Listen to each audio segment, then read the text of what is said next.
Օրինակ վերցնենք արտադրանքը, որը որ պայմանավորում են համապատասխան իրացնող կառույցի հետ եւ այլընտրանք չի լինում։ Այդ կարգի արատավոր երևույթը դեռ մինչև այսօր այս 30 տարվա մեջ շատ դեպքերում պահպանվում է։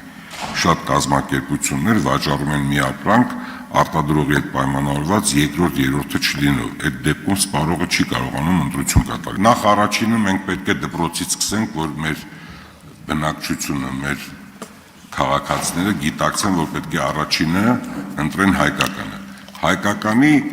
ամբողջ փաթեթավորումը պետք է ինչ-որ մի գույնային գամայի մեջ լինի, որ մարդը միանգամից հասկանա, որ դա հայկական է։ Սա առաջինը։ Երկրորդը, ինչի՞ եմ ես այս հարցը բարձրացնում, որովհետև դուք լավ գիտեք, որ մեր տեղական արտադրողները շատ դեպքերում այդ ուժը չեն ունենում, այդ պայմանավորությունը ձեռք բերեն այս կամ այն իրացնողի հետ։ Եվ միջազգային այլ հայտնի բրենդներ կամ կառույցներ միգուցե մեր արտադրանքից էլ որակով չի, բայց քանի որ նրանք հայտնի են եւ կարողանում են մարքեթինգային շատ մեծ աշխատանք տանել, հայկականը մնում է երկրորդ։ Բայց մենք ուզում ենք ինստիտուցիոնալ լինի, բոլորը օրենքի սահմաններում գործեն եւ ես խնդրում եմ այս հարցը ձեր ուշադրության կենտրոնում լինի եւ խնդրում եմ եւս որ մենք ճիշտ հասկացանք իրար ինչի մասին է խոսքը։